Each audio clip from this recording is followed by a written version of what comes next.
abra su Biblia en el Evangelio de Juan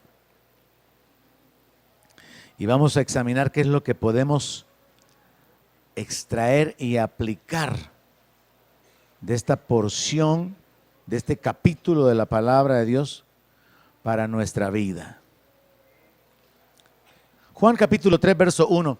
Al principio pensé en que el tema del mensaje podría ser la base de la salvación, pero realmente hay por lo menos 3 temas importantes en el capítulo 3, así que vamos a tratar de cubrir esos 3 temas con el propósito de edificar nuestra fe esta noche. Y uno de los temas precisamente es que la base de la salvación es el nuevo nacimiento. Y es algo que todo creyente no solamente debe de experimentar, sino que también debe de ser capaz de poder compartir con otros. Porque por no poder compartir este tema del nuevo nacimiento, los cristianos nos quedamos únicamente con aquello de repita una oración, ¿verdad? Y algunos le aseguran a la gente que por haber repetido una oración ya son salvos, aunque Jesús habla un poco más allá acerca de la necesidad de nacer de nuevo. Así que ese definitivamente es uno de los temas más importantes que encontramos en el capítulo 3, el nuevo nacimiento. Otro de los temas más importantes que encontramos es que Jesús descendió del cielo, Jesús fue enviado por el Padre y Él tenía un propósito al venir a la tierra. Y el tercer elemento que podríamos considerar como una doctrina fundamental en este capítulo 3 es que en realidad el mundo o nosotros nacemos condenados y que es hasta que venimos al conocimiento de Cristo y hasta que ponemos nuestra fe en Él que somos salvos. Digo esto porque algunas personas piensan que, por ejemplo, cuando los niños se mueren, dicen, bueno, pero gracias a Dios, ¿verdad? Ya está en el cielo el niño. Pero la Biblia no nos enseña que los niños se van al cielo. La Biblia dice que por cuanto todos pecaron y están destituidos de la gloria de Dios. La Biblia dice que por un solo hombre entró el pecado a todo el mundo. Entonces la Biblia no nos enseña que mientras somos niños somos salvos y nos morimos, y luego cuando ya nos convertimos en bandidos perdemos la salvación, y luego cuando nos volvemos cristianos alcanzamos otra vez la salvación. Y luego si nos retrocedemos volvemos a perder la salvación. No, lo que la Biblia enseña es que Dios nos saca de las tinieblas al reino de la luz. Estábamos muertos en nuestros delitos y pecados y Él nos da vida en Cristo. Entonces hay 3 temas fundamentales en el capítulo 3 del Evangelio de Juan. Comencemos con el primero, el del nuevo nacimiento, porque este tema, hermanos, es sumamente importante compartirlo con otras personas y hacerles ver que este es un requisito para poder ser salvo. Juan capítulo 3, verso 1, la introducción es que había un hombre de los fariseos que se llamaba Nicodemo. Y dice que este era un principal, o sea, era alguien importante, era un conocedor de la ley, era un maestro, según lo que Jesús dice más adelante. Y dice la palabra en el verso 2 que él vino a platicar con Jesús de noche. Los entendidos en la Biblia suponen que él lo hizo para no pasar la vergüenza de venir a hablar con Jesús acerca de su ignorancia. Y entonces le dice algo que está en su corazón y que realmente es una verdad que también tenemos que aplicar en nuestra vida. Y le dijo, maestro, eso es lo que significa rabí.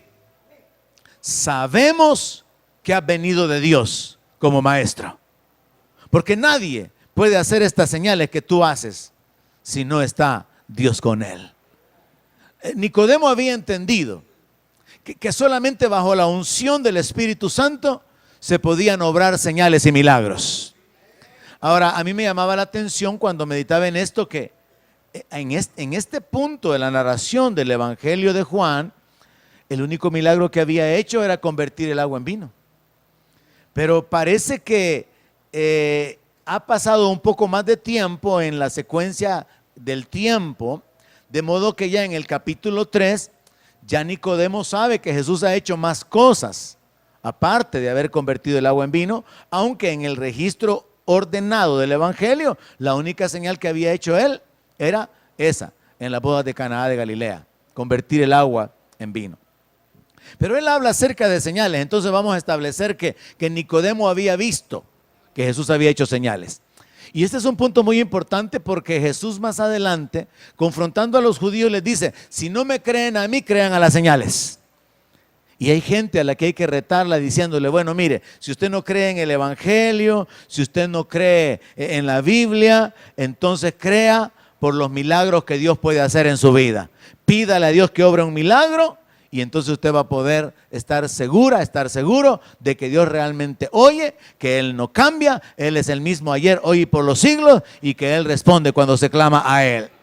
Entonces, aparte de predicar el Evangelio, podemos predicar los milagros que suceden en el nombre de Jesús. Y yo creo que esto es un punto que como creyentes tenemos que aprender a explotar o a sacar provecho, hermano. La vez pasada yo le orienté a usted a preguntarle a las personas: ¿por qué quiere que ore? Y que usted orara por milagros en la vida de las personas. Y si usted oraba con fe, sabiendo y conociendo la voluntad de Dios, Dios puede obrar milagros en la vida de las personas. Y luego las personas pueden venir al conocimiento de Cristo por ese milagro. Una sanidad, una provisión, protección, ayuda. Dios puede obrar milagros si usted clama a favor de otros. Y entonces la gente podría creer por causa de las señales. Ahora bien, Nicodemo está reconociendo que es una verdad lo que está en Hechos 10:38. Que Dios ungió con poder y con el Espíritu Santo a Jesús. Y que por eso él anduvo sanando y haciendo bienes a los oprimidos por el diablo, porque Dios estaba con él. Entonces esa frase, hermano, Dios con él. Nicodemo no andaba tan perdido. Nicodemo sabía que Jesús era una persona peculiar. Sabía que tenía el respaldo de Dios. Ahora, esto se nos presenta como la introducción para el gran tema de la salvación. Y curiosamente, y de una manera que yo no tengo un calificativo para esto, Jesús cambia la dirección de la plática. Mire en el verso 3. Jesús, en lugar de decirle: ciertamente, Nicodemo, no te lo ha revelado carne ni sangre, Dios está conmigo, estoy ungido, el Espíritu de Dios está sobre mí. Jesús cambia la dirección de la plática.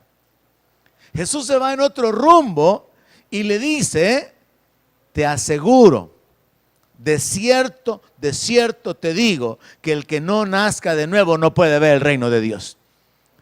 Hermanos, y Nicodemo no estaba hablando de eso. ¿De qué estaba hablando Nicodemo? Del respaldo de Dios en la vida de Jesús. De que él reconoce que Jesús es un maestro. De eso está hablando Nicodemo. Y el Señor Jesús, que muchas veces hace esto en su ministerio, como que toma por sorpresa y como que de esa manera logra llamar o captar la atención de la gente hacia cosas importantes, lo desvía de él como maestro a Nicodemo y lo enfoca en él y su necesidad de nacer de nuevo. Y de ahí va a surgir el primer tema importante del capítulo 3. Responde Jesús y le dice: de cierto te digo, que el que no nace de nuevo no puede ver el reino de Dios. Entonces Jesús establece una verdad: sin nacer de nuevo no se puede ver el reino. Entonces la redacción contraria también es verdad: al nacer de nuevo se puede ver el reino. Y yo me gozo en esto, hermano, porque por causa de haber nacido de nuevo, yo he visto el reino. Pero ¿cómo es que se mira el reino? A través de las leyes espirituales, a través de la intervención de Dios. Cuando hablamos de ver el reino, hablamos de ver milagros. Hablamos de ver los principios de la palabra de Dios, hablados por Jesús, funcionando aquí y ahora. Dad y se os dará. Ver el reino significa ver la realidad del evangelio en la práctica. Ver el reino significa vivir bajo las leyes y los principios espirituales de Dios, aquí y ahora. Dejar algo por causa del Señor y recibir 100 veces más. Eso es el reino, hermano. Ver el reino significa entender y experimentar: hay poder en el nombre de Jesús. Ver el reino significa llegar a experimentar la realidad de que a través de la alabanza usted puede alcanzar victoria. Que hay poder en la confesión de la palabra. Mire, las cosas que le estoy hablando, la gente sin Cristo no las entiende. Dígale usted a la gente que canten para obtener una victoria y le va a decir: usted está loco. Dígale que confiese la victoria, la respuesta a su necesidad y le va a decir que usted nada más es una persona optimista, porque no entienden el poder que hay en la palabra que sale de nuestra boca cuando es una confesión fundamentada en la palabra de Dios. Dígale que hay poder en el nombre de Jesús y no lo va a entender. Pero los que hemos nacido de nuevo podemos ver el reino de Dios. Podemos ver la bendición de Dios. Podemos ver la intervención divina. Podemos ver milagros. Creemos en los milagros y podemos ver milagros. Ver el reino es ver que hay sanidades en el nombre de Jesús. Entonces es interesante que esto no lo tomemos simplemente como el encuentro de Nicodemo con Jesús, donde Nicodemo, ignorante de las verdades fundamentales del Evangelio, estaba enfocado en el Señor como maestro, sino que extraigamos estas verdades. La primera es que el que no nace de nuevo no puede ver el reino. Y la segunda es que el que no nace de nuevo no puede entrar en el reino. Entonces, los que hemos nacido de nuevo, ¿hay alguno aquí esta noche? Podemos y deberíamos estar viendo el reino. Podemos entrar en el reino. Aquí hay aspectos en los que nuestra mente tiene que ensancharse un poco, hermano. Mire, hay gente que se va a los Estados Unidos, se jubila y está recibiendo su dinero porque como vivió allá y bajo las leyes de allá tiene derecho a su dinero, a su finanza, está recibiendo su dinero, van allá y lo sacan y se lo traen. Están viviendo bajo las leyes de otro país, recibiendo beneficios de otro país. De hecho, en cada país, al hablar de lo de las embajadas, ¿verdad? En cada embajada es un territorio que se considera que le pertenece a la nación que se está representando. Y eso se considera como un territorio privado. Entonces, la gente que vive ahí, por ejemplo, los ciudadanos americanos, que es lo que siempre se ocupa como ejemplo, ¿verdad? Los ciudadanos americanos, aunque están viviendo en medio de la sociedad salvadoreña, ellos viven ahí en territorio americano. Su sueldo viene de los Estados Unidos. Las leyes que lo gobiernan, su respaldo, todo está determinado por su gobierno. Entonces, aprenda a pensar en esto. ¿Cree usted que los empleados de la embajada americana ganan $7.56 al día? No, hermano. A ellos tienen que pagarles por hora según el estándar o según las normas que se utilizan en los Estados Unidos. Los beneficios y los derechos que ellos tienen, la cobertura médica y todas las cosas son según su gobierno, aunque están en medio de esta sociedad. Si nosotros como iglesia, hermano, llegáramos a despertar y a entender esta realidad, somos ciudadanos celestiales. Nuestra ciudadanía está allá arriba. Tenemos derechos, tenemos privilegios y todo esto se accesan por fe. Tenemos derechos y privilegios. Podríamos todavía penetrar aún más en el reino. Podríamos abundar aún más en la gracia de Dios. Porque todos estamos bajo la gracia de Dios, hermano. Dios nos ha trasladado de las tinieblas a la luz. Pero cada creyente, piense usted si sí o si no, cada creyente vive en cierto nivel de revelación, en cierto nivel de bendición. Y este está conectado proporcionalmente con el nivel de conocimiento o de fe y de obediencia. Y de eso depende el que conquistemos, el que heredemos, el que poseamos las bendiciones. Pero esta noche comencemos con esta gran verdad. Si usted ha nacido de nuevo, usted debería estar viendo el reino de Dios en operación. Si usted ha nacido de nuevo, usted ya entró en el reino. Y usted entrará en el reino, que es lo que Jesús dijo en el siguiente verso. Continuemos la lectura. Nicodemo, que no entiende de lo que Jesús está hablando, le pregunta: ¿y cómo puede un hombre nacer siendo viejo? ¿Puede acaso entrar por segunda vez en el vientre de su madre y nacer? Y yo siempre había considerado absurda la pregunta de Nicodemo. Pero ahora, al detenerme para poder compartir y meditar con ustedes esta noche sobre este capítulo, me di cuenta que es más absurda de lo que yo pensaba. Porque mire, ¿Cuándo entró uno por primera vez en el vientre de su madre para nacer? Nunca. Si es que uno no entró en el vientre de la madre, salió del vientre de la madre, ¿verdad? Pero no entró una primera vez para que exista una segunda. Así que me doy cuenta todavía de que Nicodemo estaba todavía más extraviado, porque estaba con una mente natural. Y el Señor Jesús, en lugar de corregirlo, entonces en el verso 5 lo vuelve a empujar a razonar espiritualmente, algo que parece que le cuesta mucho a Nicodemo, y le dice: de cierto te digo que el que no nace del agua y del Espíritu no puede entrar en el reino de Dios. Y entonces Jesús le aclara algo que es necesario que usted sepa, voy a decir, manejar, para que lo pueda compartir. Porque, hermanos, el propósito de Dios es bendecirnos para que seamos de bendición, salvarnos para que seamos canales de salvación hacia otros, enseñarnos para que podamos compartir con otros.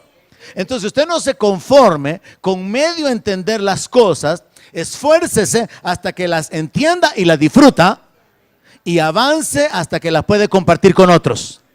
Ahí ya siéntase satisfecho. Cuando usted ya pueda compartir con otros qué es esto del nuevo nacimiento, el milagro del nuevo nacimiento, para lo cual obviamente vamos a necesitar más escrituras que simplemente el capítulo 3, porque al final resulta algo, me voy a anticipar. Jesús no le explicó a Nicodemo, fíjese. Lo dejó ahí pendiente, para que solamente los que son diligentes encuentren la respuesta, porque solo el que escudriña va a encontrar. Y Jesús habló acerca de la importancia de escudriñar las escrituras. Pero volviendo al punto práctico y aplicable, Jesús le dice: el que no nazca de agua y del Espíritu no puede entrar en el reino de Dios. Entonces nosotros extraigamos de aquí las palabras principales: ver el reino. Nosotros vemos el reino cuando invocamos el nombre de Jesús y cosas pasan. Vemos el reino cuando hay milagros. Vemos el reino cuando obedecemos la palabra y sucede lo que Dios dice que iba a hacer si obedecíamos la palabra. Vemos el reino cuando a través de la alabanza, a través de la confesión, a través de nuestra palabra dada con autoridad, vemos que circunstancias cambian alrededor nuestro. Vemos al reino en este mundo natural. Y podríamos ver más en la medida que ejercitáramos nuestro caminar en fe en todas esas áreas. Vemos el reino de Dios. Podemos continuar viendo el reino de Dios de una manera más frecuente cada día si ya nacimos de nuevo. Entonces extraigamos esas palabras principales: ver el reino, entrar en el reino. Yo ya entré en el reino. Hemos entrado en el reino de Dios. Somos hijos de Dios. El reino va a ser establecido literalmente, pero nosotros ya entramos anticipadamente bajo las leyes y los principios del reino de Dios. Venimos y estamos viviendo o actuando en representación del Rey que vendrá. Y sabemos que cosas suceden en el nombre de Jesús. Jesús dijo de que el reino había venido cuando podemos ver a los demonios retroceder en el nombre de Jesús. Cuando vemos que hay milagros en el nombre de Jesús, es porque el reino de Dios está siendo establecido. Usted puede ver el reino de Dios como una realidad cuando la Biblia dice, o el apóstol Pablo escribió, que el reino de Dios no consiste en comida y bebida, sino en justicia, gozo y paz por el Espíritu Santo. Y usted dice: entré en el reino, tengo la paz de Dios. ¿Cuántos tienen paz? Hay paz, hermano. Ninguna condenación hay para los que están en Cristo Jesús. Justificados pues por la fe, tenemos paz para con Dios. Usted entra en el reino, tiene paz. Sí, tiene problemas, pero tiene paz. Puede tener gozo en medio de las adversidades, porque eso es entrar en el reino. Hay dificultades, hay necesidades, pero usted tiene gozo ahí adentro. No ha comido muy bien ni ha comido lo que ha deseado, pero tiene gozo dentro de usted. Entonces podemos experimentar la realidad del reino, ver el reino, entrar en el reino, y es lo más importante que podemos aplicar del primer tema. Ahora, con respecto a entenderlo, para poder compartirlo con otros, podríamos tomar como clave el verso 5. Jesús le dice a Nicodemo, ante su pregunta absurda de entrar por segunda vez en el vientre, le dice: no, mira, le dice, es que el que no nazca del agua y del Espíritu no puede entrar en el reino. Jesús le está diciendo, el que no nazca 2 veces no puede entrar en el reino. El que nazca una sola vez va a morir una vez y no va a poder entrar en el reino.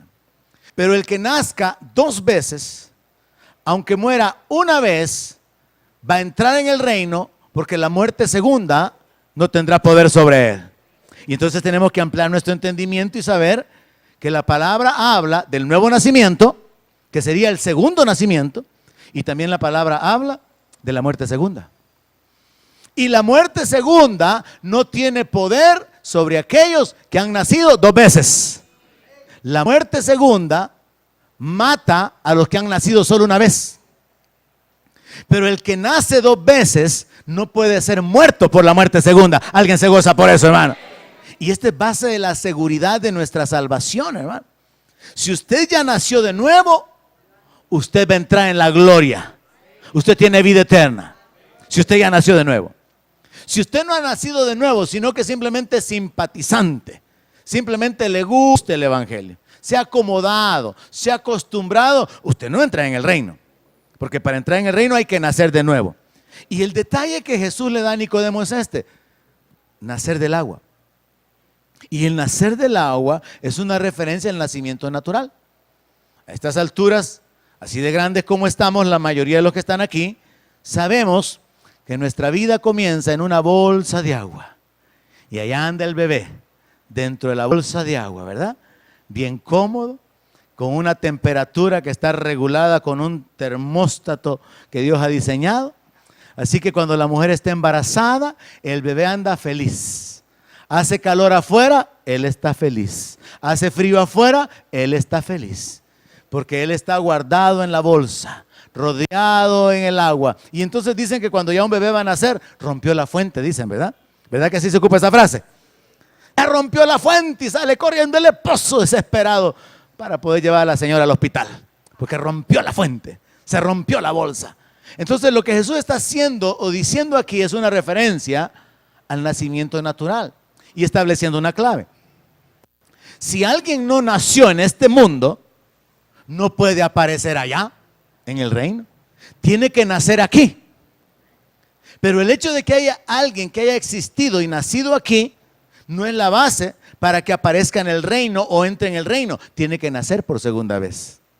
Entonces Jesús de lo que está hablando es del nacimiento en lo natural. ¿Y cuántos ya nacieron en lo natural? Todos, ¿verdad? Por eso estamos aquí, ¿verdad? Solo quería saber si están despiertos, hermano. ¿Cuántos se acuerdan cuando rompieron la fuente? Nadie, porque uno ni cuenta se da. Pero todos nacimos del agua. Amén. Todos nacimos del agua.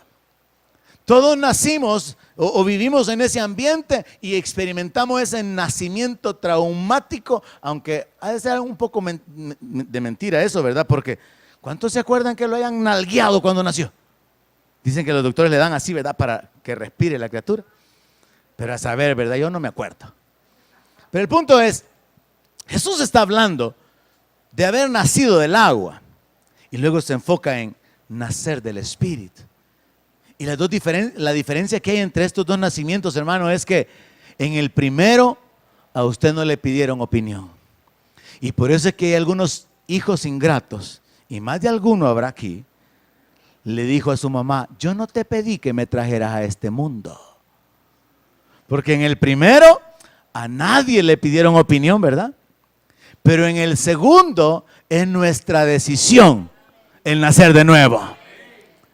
En el primero fue voluntad de los padres, nacidos por la voluntad de carne, como Jesús dice más adelante. Pero el segundo es la voluntad de las personas.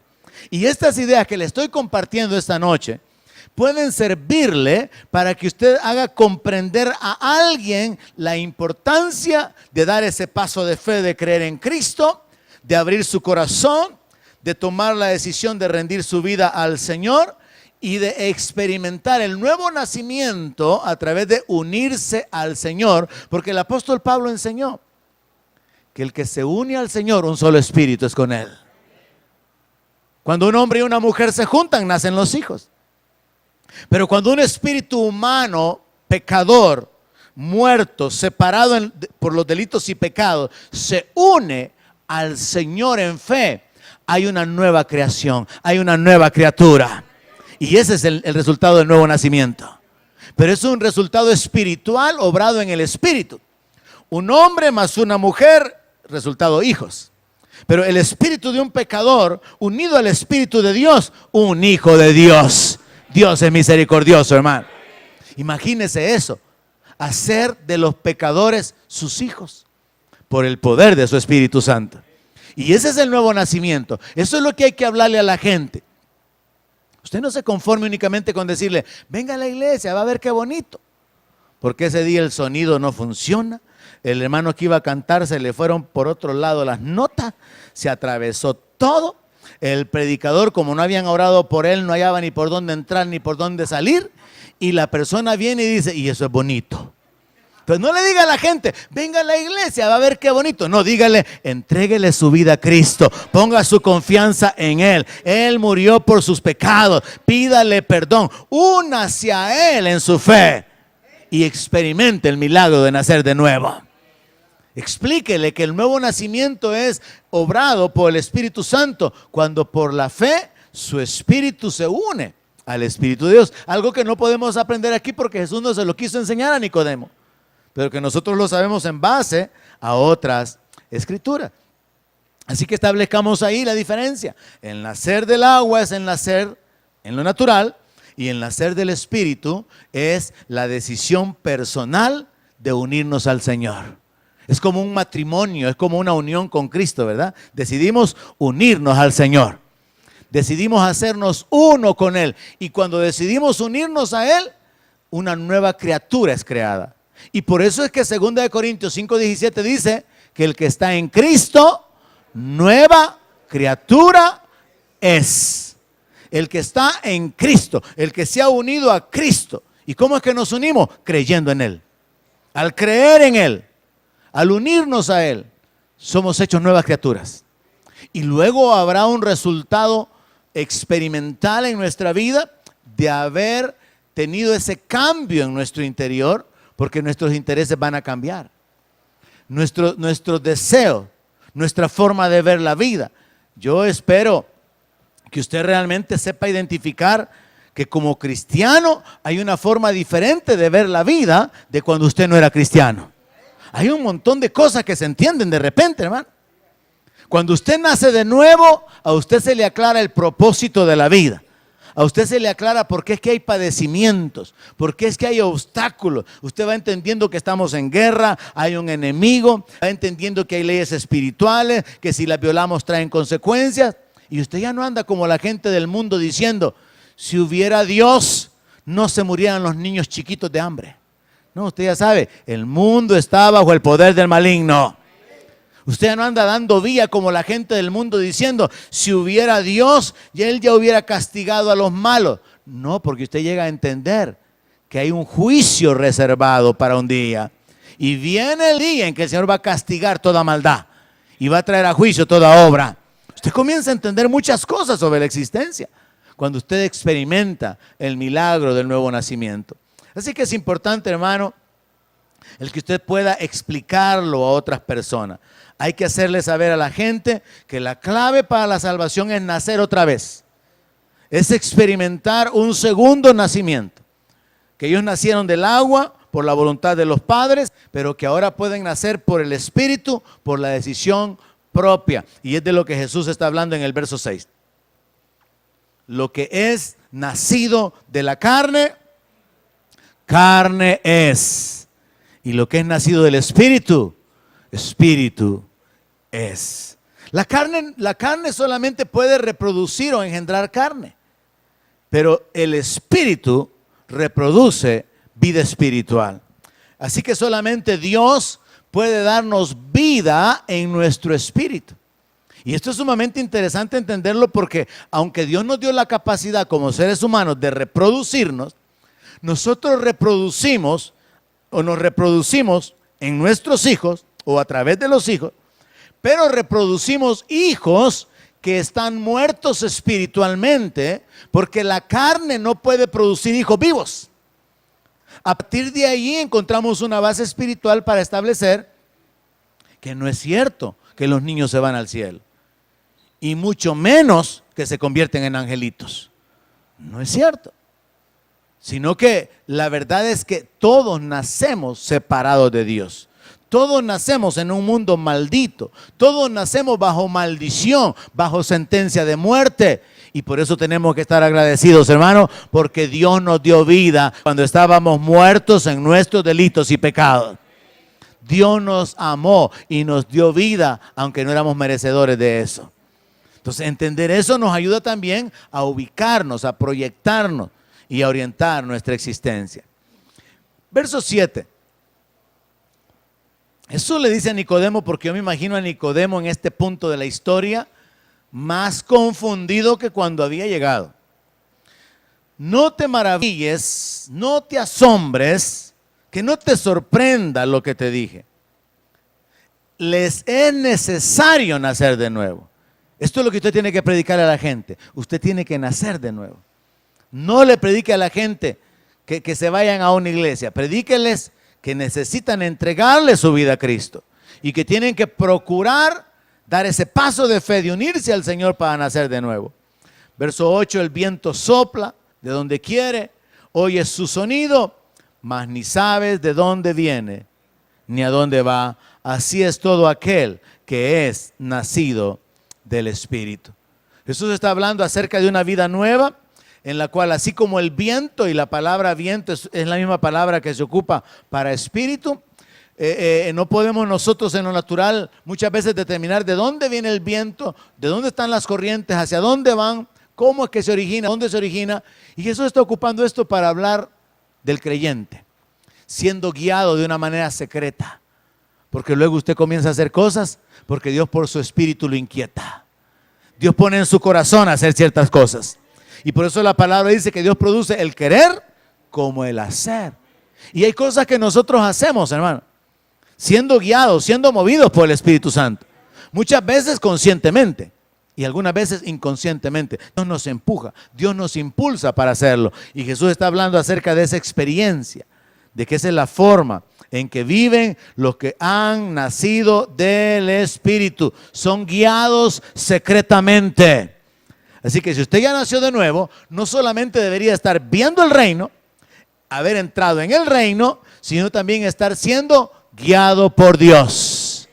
Y de repente usted se siente inclinado para hacer buenas obras, para hacer ciertas acciones, y es Dios que lo está guiando, así como el viento, de una manera secreta, de una manera que no se puede percibir de una manera clara. Verso 9. Respondió Nicodemo y le dijo, ¿y cómo puede hacerse esto? Y Jesús le dice, ¿eres tú maestro de Israel y no lo sabes? De cierto te digo que lo que sabemos hablamos y lo que hemos visto testificamos. Y no recibí nuestro testimonio. Si les he dicho las cosas terrenales y no creen, ¿cómo van a creer si les dijera las celestiales? Mire, Nicodemo le pregunta de una manera bien clara al Señor. Señor, le dice, ¿y cómo hago para nacer de nuevo? Y resulta que Jesús no le explica, sino que lo confronta por su falta de conocimiento. Y esto es algo a propósito, porque Dios quiere mostrar a través de esta escritura, a través de esta historia registrada, que los religiosos no saben de las cosas espirituales. Mire, hay gente que dice de esta manera: los curas estudian años para ser sacerdote. Los pastores medio leen la Biblia y ya ponen una iglesia. Aunque hay algo de verdad en eso y ofende al gremio, hay una realidad en que ciertamente muchas personas se autodenominan pastores sin una formación, sin haber pasado por un proceso de desarrollo, sin entrenamiento, sin instrucción. Y por eso es que tenemos ahora a un montón de personas detestando el evangelio. Porque hay un montón de gente que realmente no sabe cómo son las cosas espirituales. Entonces es verdad esa parte de que cualquiera se hace pastor. Aunque lo correcto sería decir, cualquiera dice que es pastor. Porque según Efesios 4, el Señor es el que constituye. Él llama, Él constituye y Él respalda. No es que cualquiera diga que estudió para pastor y que tiene título de pastor. No, no es así el asunto. Pero por el otro lado, la gente está engañada pensando en que los curas estudian años para ser sacerdotes. Pero resulta que los mismos curas confiesan que lo que menos estudian es la Biblia. Ellos saben de política, ellos saben de economía, muchas veces saben acerca hasta de ciencia, saben de historia, pero no saben de Biblia. Incluso yo le tomé una foto recientemente a un artículo que salió en el periódico, porque resulta que vino un cura bueno para exorcizar, hermano. Y entonces lo entrevistan y le dicen de que cómo está la cosa con él. Y dice de que no, que él tiene un llamado muy especial, porque para poder hacer eso tiene que ser bien instruido, temeroso de Dios y bien letrado. Entonces está tirando al suelo a todos los demás, porque está diciendo que él sí puede, porque él sí da la medida. Y entonces todos los demás son ignorantes. Y entonces le dedican ahí en el periódico un montón de páginas a ese artículo del sacerdote exorcista que vino a El Salvador. Y entonces a mí me dio curiosidad y me puse a ver ahí las condiciones y las cosas que él decía y dije, esto no es Biblia. Esto no es lo que dice la palabra de Dios. Y entonces resulta algo, que lo que le pasó a Nicodemo siendo un líder religioso en su tiempo, sigue sucediendo hasta el día de hoy. Hay un montón de líderes religiosos que no saben nada de los principios del reino. No saben nada acerca de los valores espirituales. Y no lo digo con un sentido de menosprecio, de revanchismo ni nada por el estilo, sino así como le sucedió a Nicodemo, que Jesús tuvo que decirle, ¿eres tú maestro de Israel y no sabes esto? Verso 11, de cierto te digo que lo que sabemos hablamos y lo que hemos visto testificamos y no reciben nuestro testimonio. Jesús le está diciendo, yo hablo las cosas que yo entiendo, pero tú hablas de cosas que tú no entiendes. Te he hablado de cosas terrenales y no las crees, y tampoco vas a creer si te hablo de las celestiales. Y entonces resulta que Jesús le cambia el tema. No solamente lo hizo cuando Nicodemo se le acerca, hablándole acerca de su condición como maestro de Israel, sino que se lo vuelve a hacer ahora cuando Nicodemo ya está en el punto de que, Señor, ¿qué hago para nacer de nuevo? Y Jesús no lo responde para que se alcancen otros propósitos a través de este encuentro con Él, y que hasta el día de hoy esto sirva como base para poder tratar de atraer a los religiosos, o que la gente sepa que los religiosos no van a mostrarle el camino hacia la vida, porque solamente Jesús puede revelar las cosas espirituales. Entonces vemos acá que Jesús le cambia de nuevo el tema y ahora se enfoca en Él. Jesús es el tema.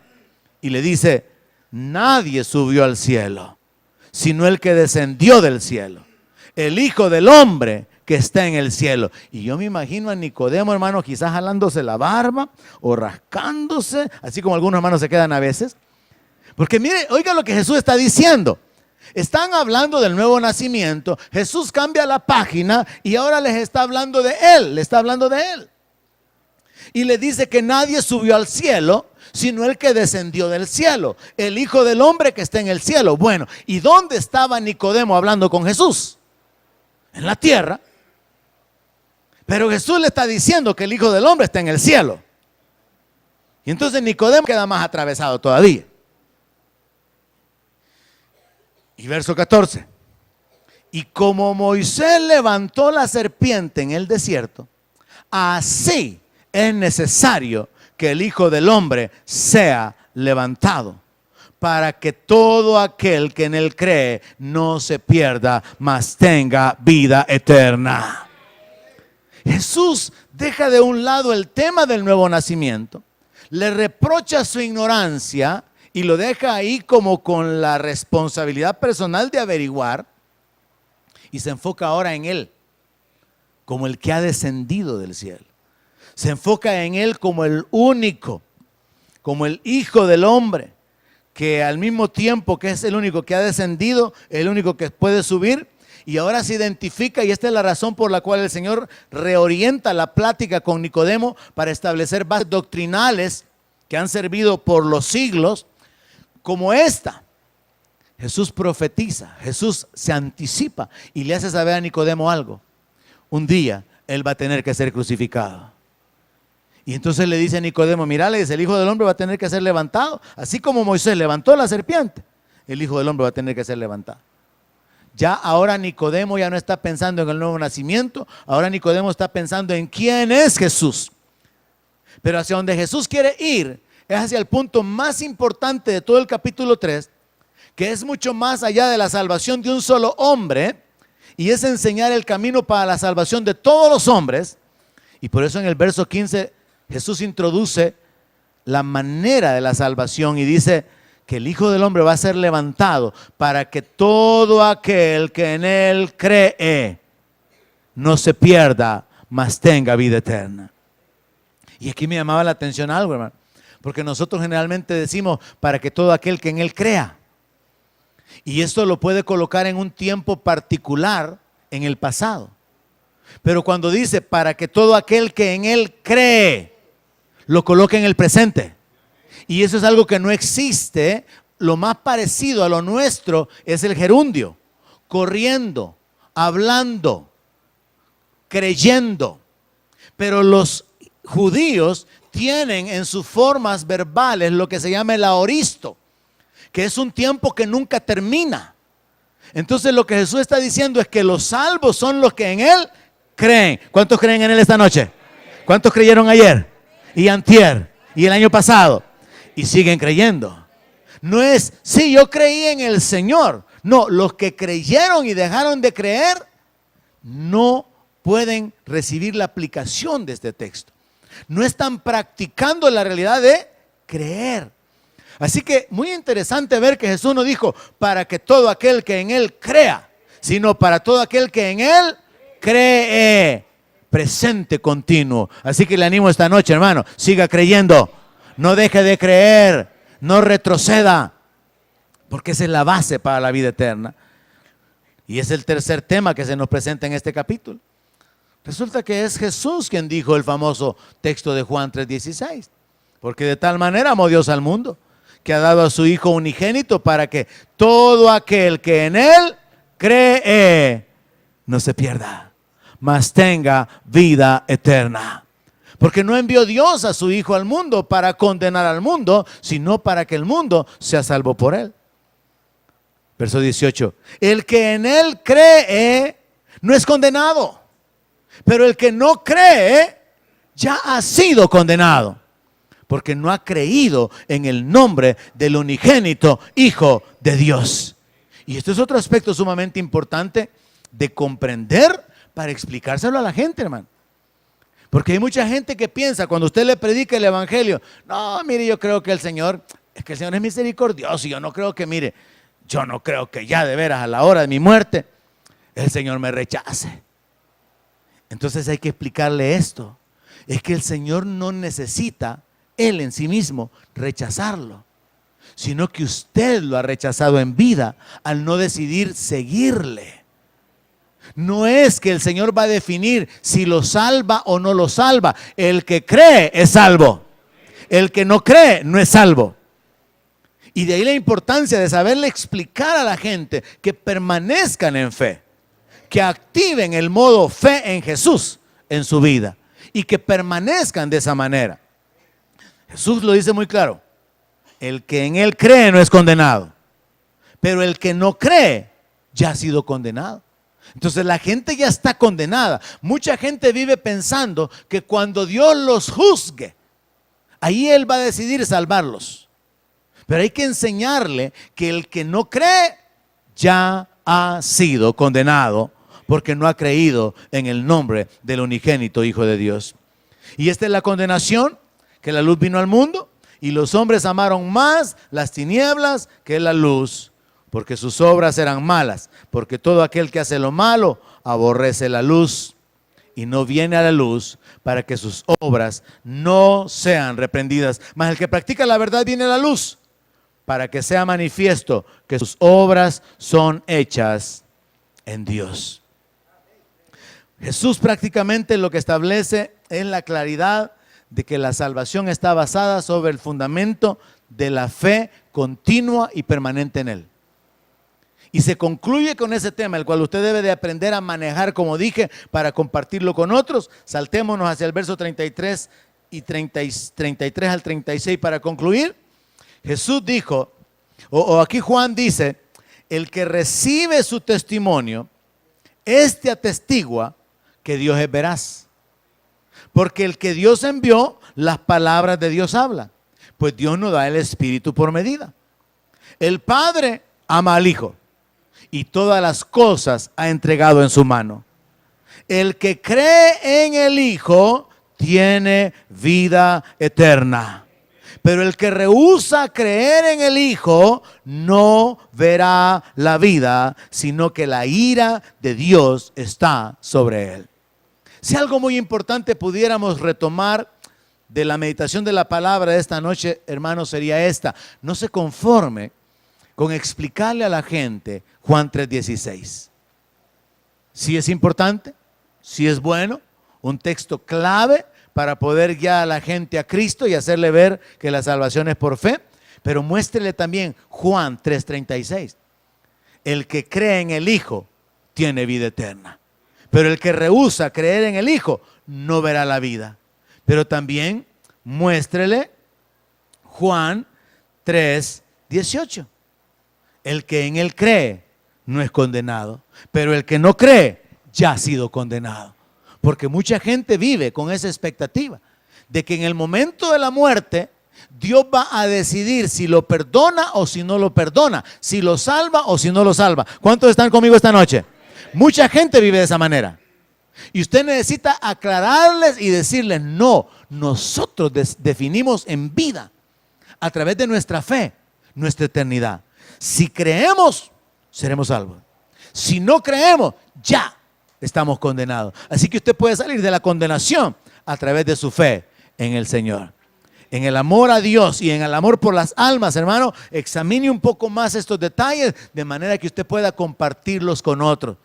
Yo creo que Jesús, a propósito, ciertamente tocó una serie de aspectos en este encuentro con Nicodemo para establecer bases doctrinales que nos ayudan a establecer nuestra vida. Y una de las más importantes es que la base de la salvación es la fe. Y sobre esa base usted puede seguir diciendo: soy salvo porque he creído en Él. Y aunque la gente le diga: pero yo todavía lo veo a usted aquí, igual que yo. Los mismos problemas que usted tiene, a mí me pasan. Así que yo no lo veo salvo, porque la gente no entiende eso. ¿Cómo es que un cristiano evangélico dice que es salvo? Pero es por la declaración de Jesús, de que es por nuestra fe, porque estamos unidos a Él, porque nacimos de nuevo. Y Juan luego retoma esto en sus cartas y él dice: el que tiene al Hijo tiene la vida, y el que no tiene al Hijo no tiene la vida. Así que salgamos de aquí no solamente con gozo de que somos salvos, sino también con la expectativa y con el deseo de compartir con otras personas, hermano, de que es por nuestra fe que se determina nuestra eternidad, y que ese entendimiento o conocimiento trasladado a otras personas los puede llevar a que ellos echen mano de la vida eterna. Amén. Donde mi palabra sea